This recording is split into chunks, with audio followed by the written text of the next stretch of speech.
Je me présente, c'est Hassan de Kappa VTC. On est aujourd'hui le 2, mercredi 2 devant le Sénat, il est 18 h je pense. Et on fait une manif suite à la loi Grand Guillaume. On est 160, vous continuez à marteler, à insulter ceux qui sont en train de bosser. Pour un chauffeur qui tourne tout le temps sur les applis, qui fait entre 150 et 170 par jour. Est-ce que vous êtes d'accord qu'on définisse une date pour aller voir les applications? Oui. Tu peux pas connaître le marché avec des clients de merde. Des clients qui payent à 4 balles, c'est des clients de merde. Au Rouge Roissy, 60 €. Et il me dit, tu touches pas le client sans poser 20 balles sur le comptoir. Je savais pas que tu étais mon associé, toi. Non, on s'en sort pas. Et vous pensez qu'avec cette nouvelle loi, ça va s'arranger? On l'espère. D'accord. On espère. Justement, c'est pour ça qu'on est là, c'est pour la bonne cause. Parce que voilà, maintenant, on voit même plus nos familles. C'est ça qui est terrible. Parce qu'on travaille tout le temps, 7 jours sur 7, 15 heures par jour. Donc on n'a pas de vie. À part le travail, on n'a pas de vie.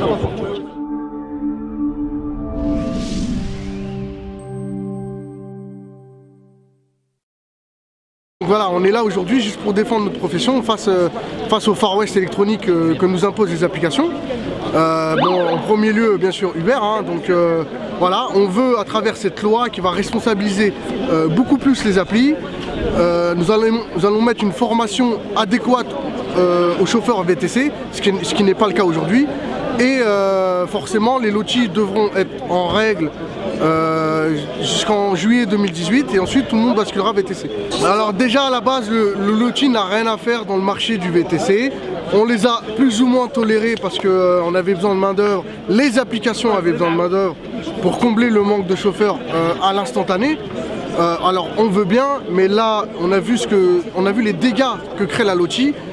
On parle des accidents, des chauffeurs non formés, des chauffeurs pas préparés à faire ce travail, qui ne connaissent absolument rien à Paris.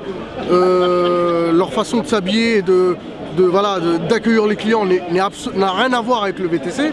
Donc voilà, aujourd'hui nous on est syndicat, donc c'est à nous d'expliquer au ministère et aux médias, aux préfectures, etc.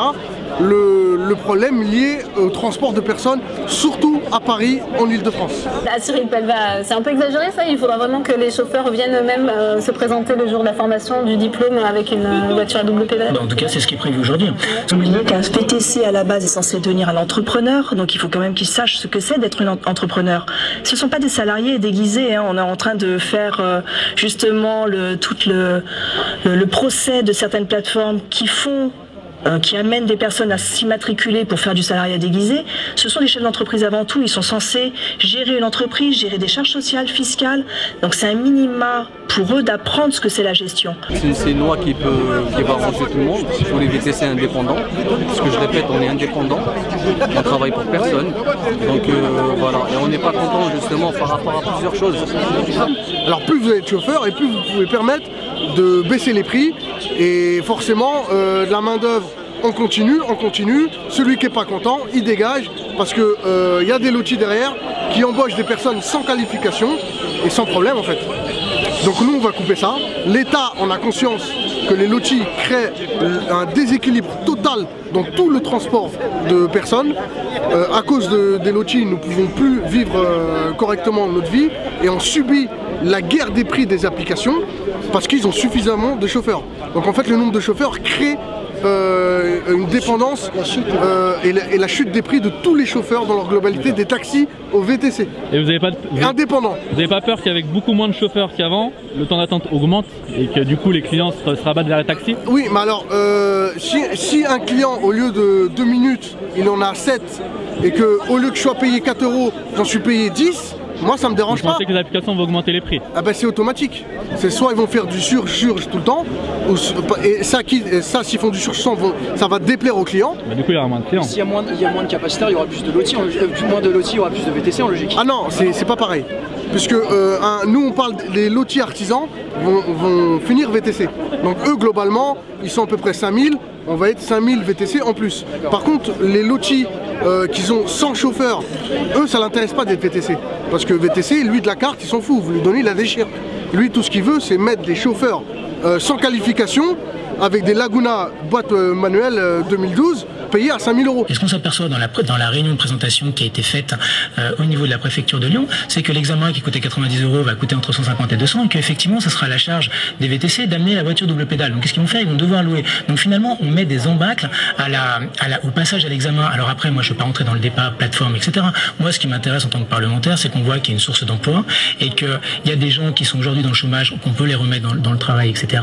Et le texte de loi tel qu'il est fait aujourd'hui malheureusement ne répond pas à des critères importants que sont l'emploi. Moi je paye un badge pro, j'ai une attente à bord, il a un service, il a un accès wifi à bord, il a une tablette, il a des bonbons, des chocolats, etc.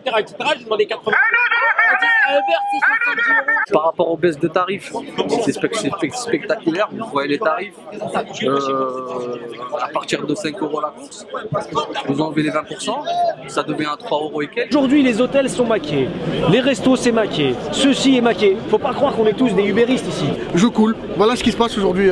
On est dans une cascade de fermetures, de réouvertures, de fermetures. On a connu ça dans le bâtiment, dans ce genre de choses. Et nous, les syndicats, on va couper ça à la racine. Et ça, c'est terminé tant que je suis là à Paris. Hubert, ça, c'est pas possible. Tu peux abandonner.